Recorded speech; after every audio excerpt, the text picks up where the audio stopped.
Network Entertainment.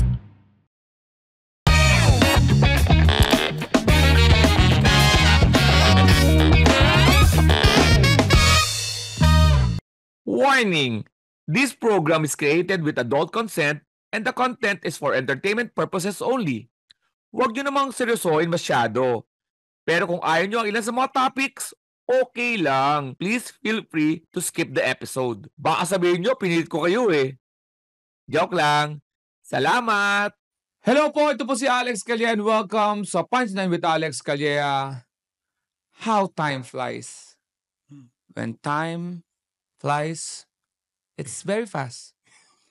That's why we're on our 6th episode. 6 episodes na for the year. Pare, nag-commit talaga ako sa 6th episode. Ibig sabihin talagang, Oo. chronological talaga yung ginagawa natin. Tama. Kahit anong kaguluhang mangyari sa mundo, pang-anim to. Oo. Lalabas to, men. O, kaya naman kasama natin ang ating partner. Israel Benaobra, the comedy crew. Yan, logo ng comedy crew. Yeah. And of course, ang ating semi-regular. Papunta Sa anim na episode, ilang episode na natin siya kasama? Pang-apat na to. Na to. Hindi ko akalain na sa sobrang busy na schedule, saka, aminin natin pare, niya tayo. kaitsura tong babae na to. Maganda, talented, at may laman ng ulo. Minsan kasi pag umorder ka ng bulalo, Not kahit just anong tak-tak mo. walang utak. Walang Diba utak yung kulalo, walang utak. Walang utak. May babaeng maganda. Pero pag kinausap mo na, pumapangit. Oo. Pero definitely, Pero itong si guest natin. Ataska, nagsimula siya ng pangit. Mali ba yan? Sorry, pasensya na. Mali, hindi ka na ibig sabihin. Gumanda siya. Lalo siyang gumanda sa paningin natin because of her inner beauty. Oo. Not just a pretty face. Yun Yes. ang sabi nila. Ataska. Yay. Hello. Yan. Alam mo si Ano naman Ataska, pinagsasabi niyo dyan? may hawig si Ataska. May hawig Hello. si Ataska ni Shara Soto slash si Ataska may parang si Shara Soto na may kaya ano ba yung si Oh, Shara Shara. Soto? Oh. Anak ni Tito Soto. Tito Ay, Tito Soto pala, sorry. Oo. Oo, Grabe kilala pa ko. na. Hindi niya anak. Ayun. Tapos may Go hawig na parang Sino? artista to si Lara. Hindi Lara eh. Yung Beauty Queen? Yung Lara yung tita ni yung kasama mo yun sila Jennifer, sila Ras. Oo, Lara Moreno. Lara Morena, may ganun ka. Mom ko siya dun sa isang palabas. Oh, see? Akala nyo nambobola ako ha. O nanood lang ako ng Vivo. Nabagay yung casting kasi na. How are you, Ataska? I'm good. I'm good. You're good? Na-miss ko ulit kayo. Talaga pa. Sana nakita mo si Israel, nakapink. Ano nangyari? Eto na. Okay. Ito pa rin tayo sa ating pag-interpret ng mga quotes na talagang mukhang sinasakyan ng mga marami ha. Kaya ako sa inyo, i-share nyo yung mga podcast naming episode para makita nyo, baka gayahin pa ng iba. O, angkinin pa. Kaya ito na tayo ngayon. Kami dahil sa mga algorithm na yan, ang daming pumapasok ng mga quotes sa timeline ko, sa timeline ni Israel at sa timeline na rin sa newsfeed ni naming tatlo. Kaya naman i-interpret namin iba. Ito na ating quote of the day number 1. Today. Okay. Being nice doesn't get you loved. It gets you used. Use ko po. Use ko po. Okay. Ayan. Okay na yun. Okay. Next Yeah. quote of the day number. Short and sweet. Hindi, totoo yan ha. Minsan sobrang mabait. Aabusuin ka. Yun lang naman simpleng paliwanag na rin. Pag sobrang mamait ka, inaabuso. Sobrang mamait ka. Aabusuin ka. Oo. Naranasan mo na ba yan, Israel? Kesa Naabuso ka na ba? Oo. Naabuso ka na ba? Oo. O kasi inaasahan mo pagka nice ka, magiging nice din sa'yo. Ang hirap dito minsan pag may ganun kang ako, stage ba yun? Sabi mo na sa isang relationship ng babae, lalaki o ano man. You tend to be nice to your partner, ganyan. Siyempre. Diba? Bibigay mo yung gusto niya o ano. Oh. Pero, imbis na mas mahalin ka, mas aabusuhin ka pa. And ang sakit dito, parang gusto mo. Oo. Parang may Stockholm syndrome na nangyayari. Huwag na tayong lumayo. Yung Diba? asawa ko. Oo, Yung yan. asawa ko. Naabuso ka. Oo. Minsan, alam niyang nice na nga ako sa kanya. Ang ginagawa niya, yung katawan ko, inaabuso niya. Ayun yung sinasabi. Ayoko may pag-sex, mapipilitan ako para lang. I'm nice eh. Oo eh. Pero minsan umiiyak ako. Ilang beses na ako umiiyak sa gabi. Because I'm being used. Ganyan problema sa Magigising ako, subo-subo na lang edits ko. Paano ka pa? Siyempre, magigignize ka na lang. Hindi ka na makatanggi. Di ba? What? Pag ganun ka na lang. Oh, Oh, I love it. God. I'm nice. Lamig na aircon. Hindi, so, seriously Oo. speaking, alam mo pare, karamihan niya sa mga eskwelahan. Diyan nagsisimula yung mga, alam mo yung mga bata kasi, para ma-accept sila sa isang circle. Oo. Ano sila yung nice sila. Pero yung mga ibang estudyante, gamitin natin yan. May mga ganun. May gusto niyang, Parang Parang mga ano tanong yan, ko eh. movie. totoo. Hindi, kasi nangyayari Oo, talaga may yun. ganun yan. Nung mga kilala ko na Mm-mm. sinasabi nila na mimili ng kaibigan. Oo. Have you seen those people sa mga eskwelahan lalo na Mm. wala akong kaibigan o kaya kalilipat lang nila pero ang ginagawa, libre dito, libre doon para lang magkaroon sila ng kasama. Oo. Oh, Ikaw, being nice and everything. ikaw ba yung mga tipong kailangan mong gawin yon para ma-accept sa isang group or you're the part ka ng group na yun na ina-accept mo lang? Nahirapan ka na bang ma-accept sa isang group? Kasi parang, Oo. hindi, ano yan parang fraternity Oo. yan. Definitely. Fraternity, di ba? Ako kasi, I don't wanna insert myself into a group na hindi ko naman talaga, like, alam mo yun. Like, why would I beg for attention or love? Or like, pretend to be a different person or pretend to be something I'm not to be likable. Alam mo, But like, okay, being nice isn't bad. Pero, ayun, yung sinasabi niyong yun, parang wala naman ako. Naabuso kasi. Nagagamit sila eh. minsan, pag alam sa relasyon minsan may alam mo yung kung sino yung alpha eh. Hindi to lalaki babae na yun. It's either lalaki yung alpha pero Or minsan babae, babae alpha. Minsan, kung sino yung alam niyang mas mahal. Alimbawa, kung sino yung mas alam ko yung dynamic na yan. Tama. dynamic na, alam mo sa simula pa lang na ikaw yung patay May na patay. chaser at saka may... Oo. alam mo yun, Ngayon, ikaw ngayon yung medyo, di ba? Tuloy-tuloy yung panliligaw mo. Kasi hindi equal ang love between a couple or partners, Bihira ang diba? equal eh. Merong mas may mahal yung isa kesa sa isa. Minsan naman nagsimula kayong equal pero as tumatagal siya, sandali. Di ba? Or, siya yung humahabol sa'yo at first. Tapos, habang tumatagal, ikaw na yung humahabol sa kanya. Oo. Yun. Yun sabi ko niya. Ang human nature kasi, akala natin marireciprocate yung ginagawa natin palagi. Ayun dapat ang healthy eh.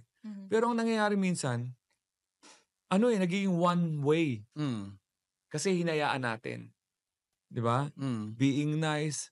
For example, pag pinabayaan mo yung asawa mo na ginagabi ng uwi, gagabihin yun. Kasi nakasanayan, hanggang bandang uli, hindi na siya magpapaalam kasi hindi naman kailangan magpaalam dahil na-train yung mga na-train na gano'n, na-train ka na. That's why boundaries are important. Oo naman, lalo na pagka may namamasada ka. Kasi may boundary dapat sa jeep. Taxi. Ano ba yun? Hirap din. Hindi kasi, okay, may limit yung... Akala ko. Sa taxi kasi pag driver ka. Importante bang, ikaw ba taas ka sa mga relationship na pinasok mo o nagkaroon ka, siniset mo na ba agad yung boundaries or nagpapakiramdaman kayo? Paano nangyayari? Ako kasi mas super loving person. Oo. Like, I will love So, ikaw yung someone so naaabuso? much. Ganun ba yun? Sort ikaw of, ba yung being nice and getting used? So, I'm like tired of that na. You know? Ayaw mo na. Ayoko nang ganun. I want someone who will love me as much as I love them or maybe even more. I know that sounds a little selfish, pero I feel like I deserve to experience that, you know? Saka pag ikaw nanlilibre, napansin pa ikaw lagi nanlilibre. Ikaw yung naabuso. Minsan, niyayaya ka na lang kasi para ikaw manlibre. Bilang mawawala sila doon, di ba? Yan ang mga nangyayari sa So, kaya pala nakalagay dito sad truth. Nakakalungkot na katotohanan. So, yan. So, yan ang ating quote number 1. Boundaries. Ito na ngayon ating quote of the day, number 2. Nakalimutan ko. Okay lang yan. Ay, nako, hindi mo na pwedeng isuot yung quote. Hubarin mo kung ano yung remaining. Try mo kaya? Pag ginawa ko, gawin mo? Ha? Oo, gagawin ko. Okay. Okay. The goal is to be better than yesterday, not better than others. Yan ang madalas ngayon, pare. Madalas ngayon. Madalas ngayon, pare. Imbis na ikumpara mo ang sarili mo sa sarili mo rin nung kahapon, pagbutihin mo without looking at others, ang tendency mo is kumpara ng sarili mo sa iba. Kaya hindi ka, marami ngayong malungkot eh. Hi guys, we are the Eavesdrop Podcast. My name is Francesca. My name is Jelly. This is Delamar. This is Jude. What's up? Yeah, and we are inviting you to check us out, your fellow TPN podcast. And if you want to learn more about life, what's happening around us, you want to know about love, healing, this is the podcast you should be listening to. Eavesdrop, eavesdrop, eavesdrop, eavesdrop. Sometimes we get drunk and do the show. Those are the fun ones. Like today.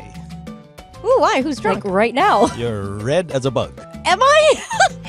Eavesdrop, please catch it. 4 hosts going crazy. You'll have fun. You'll cry. Everything else. So please check it out. The Eavesdrop. Only on the Pod Network.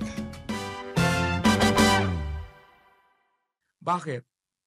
Hindi lang to hindi lang to particular person Ang pagtingin mo sa social media, tumingin ka sa IG, sobrang ganda ng buhay ng nakapost doon. Akala mo walang kwento yung buhay mo. Kaya ngayon, you tend to compare yourself nung nakikita mo sa IG. Kasi ang kala mo yun ang buhay nila eh. Hindi mo alam, filtered na yun. Selected na yun. So kaya ko ipag-compete ka sa isang taong, malis to abroad to Kaya nakakalimutan mo yung sarili mo, yung improvement mo, relative to your Siya yung pumalit sa beauty magazines eh. Oo, no? Yung IG, no? Yun siya, no? Para maging mas insecure ang babae sa sarili niya, bumili pa ng makeup. Ito yung itsura niya, ganito yung itsura ng mga nakikita niya sa paligid. Pinalitan din niya FHM, yun din ang ginawa ng IG. Wala na FHM, dahil may IG na. Yan, tama. Pareho din eh. Ganun din ang dating. Ganun din. Mas magantindi pa nga. Wala pang bayad. May tao puso pa nga eh. Oo. May aksidente pa nga eh. ikaw, atas ka. Ako kasi, parang,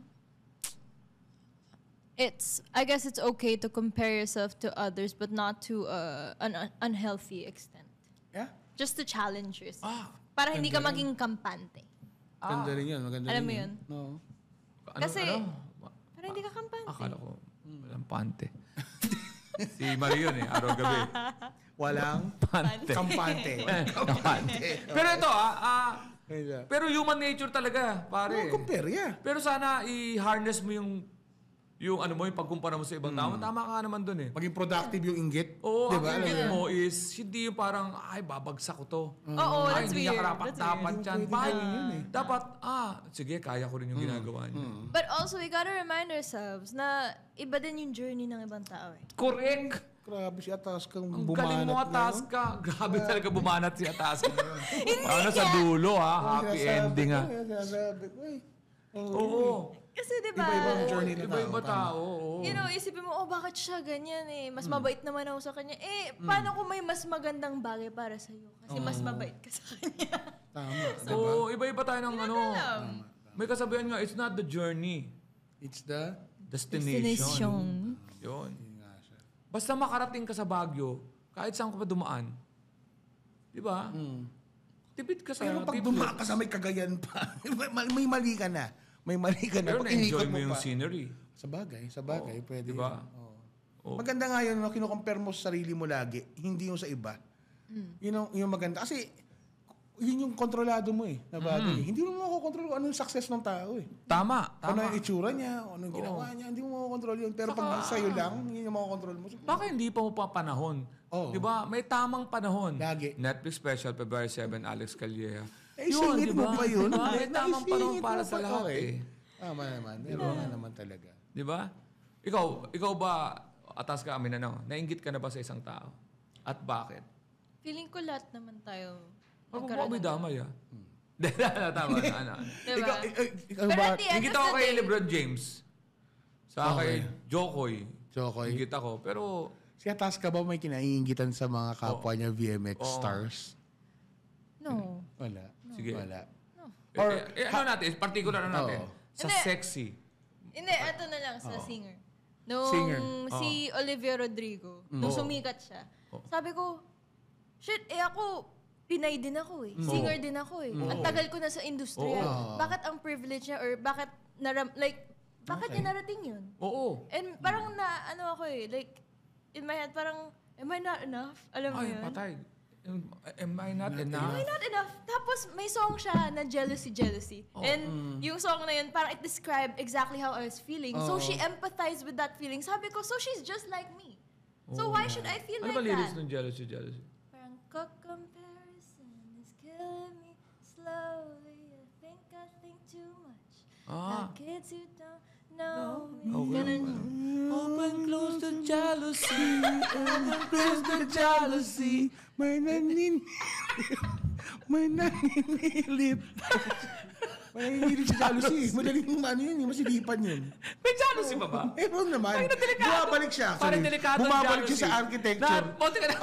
Alam mo yung jealousy sa salaming maluwag, yung bumabagsak bigla yun. bumabagsak pa. Nakasugat yun eh. Anyway. Oo. May nalaglagan kami ng jealousy sa namin. Tinira doon ng kapitbahay namin. Tapos Kasi nalaglag yung nagahit buong- kami sa kanya kasi lagi na lang tuwing umaga pinapatugtog Jose Marichan. Na hindi Pasko? yung Christmas, hindi pa uso yung Christmas in our art noon. Ano pa yun, ano pa? Beautiful girl? Yeah, beautiful girl.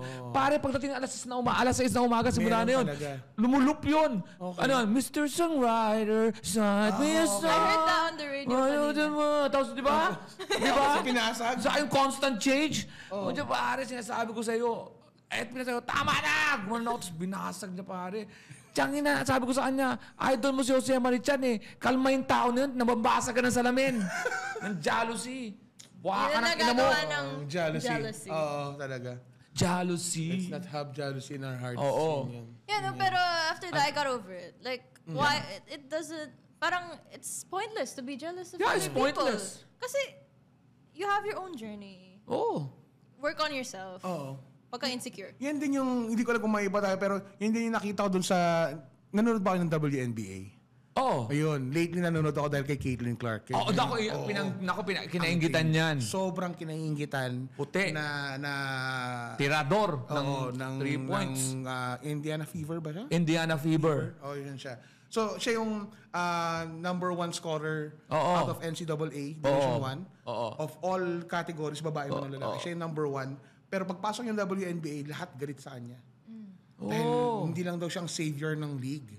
Pero, may skills yung tao. Magaling eh. Magaling. Ang gagawin mo. Eh, ang ginagawa niya, Maglaway makikita kayo, mo. magnganga kayo. Nakikita mo, exactly kung ano yung sinabi natin sa quote na to, she's being better than herself yesterday. Kasi ini-improve niya yung sarili niya eh. Hindi niya kinukumpare yung sarili niya sa iba.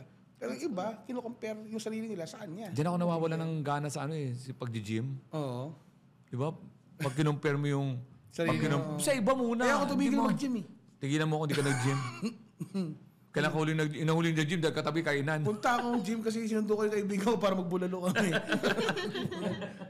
Yan ang ating the goal. Again, maganda to ha. Sana nakapulutan nyo ng aral yung pinag-usapan namin dahil marami mga nainggit dyan. Huwag nyo ikumpara. Ako nga ngayon kahit na nag-improve na yung buhay ko natutuwa ako. Pag kinumpare ko yung buhay ko dati. Pero pag kinumpare ko yung buhay ko kay Vice Ganda, walang kwenta pa rin talaga. Mamainis ka na. Wala akong kwenta pag gano'n. LeBron James, wala akong kwenta. Jokoy, wala akong kwenta. Di ba? Nadidepress ka lang. 5 years before. Oo, diba? napakaganda na ng Ang sitwasyon layo natin, na. di ba? Taas ka. Ikaw, 5 years before, di ba? Oo. That's something I recently parang had to relearn is gratitude. Relearn! Ay, remix pala yan. Sorry. Gratitude! Sobrang importante. Gratitude. Kasi pag grateful ka, parang mas na-enjoy mo yung buhay. Yeah. Mas Oo. na-appreciate mo yung buhay. Gratitude, not attitude. Yung. Di ba? Sabi nila pag papasalamat ka raw lagi, mas dadami pa siya. Oo, ng darating. papasalamat Yeah. ka, di ba? Relearn! Attitude, not gratitude. Yeah. Mapakpak, marapakpak. Yan po, ang ating episode ngayon. Sana marami kayo natutunan. Ito po si Alex Calya. Manood po kayo ng mga shows namin sa The Comedy Crew. alexcalya.com and thecomedycrew.com po ang website namin. Yes. May mga shows kami all over the metro. Bisitahin nyo lang yung thecomedycrew.com at alexcalya.com. I-search nyo rin yung aming mga social media. Yes. Diba? Yung mga social media natin. At The Comedy Crew PH, syempre yung social media mo na ang daming followers. my Yes, God. of course. At Alex Calleja 1007. Ayun, Alex Calleja 1007 po. Ang daming troll dyan. Ang daming trolls dyan. Sinasabi ko sa inyo. At Israel Benobra. Yan, si Atasca ba? Gusto mo mag-promote, Atasca? Hello, you can follow me on Instagram, Atasca Official, Facebook, Atasca, and check me out also on Spotify. Check me out. Atasca. Spotify. Kasi sinasabi mong check me out. Pwede ka talaga i-check me out. Check me out. Parang Check pwede. me out, yo. And that's the end of the show. Gano'ng karami na yung followers mo, Atasca? As of the moment, mga 200 something. Marami na. Babae talaga, mabilis. Marami mag-follow. Ako, ginawa ko na lahat sa IG ko. Sinubukan ko yung ginagawa nila minsan. Pinakita ko na yung pisngi ng puwet ko. Nagano ka na, nag-thirst trap ka na. Thirst trap. Oo, pakita na ako ng kabilang bayag eh. Bayag na yung pinakita ko, lahat talaga. Good luck na lang. Ayaw nila ng cleavage ko. may nanal eh. May nanal. Yan po, comedy crew po kami ha. Comedy crew mga kaibigan. At nag-Singapore. Abang-abangan nyo lang po yung mga schedule namin sa iba't ibang bansa. Mga merch namin, message lang kayo. Nasa mga live shows namin yan. Yes. Ito po, sa Punchline with Alex Calleja, when they cross the line, give them the punchline. Spread the laughter, not the negativity. See you again next episode. Bye-bye! Bye-bye.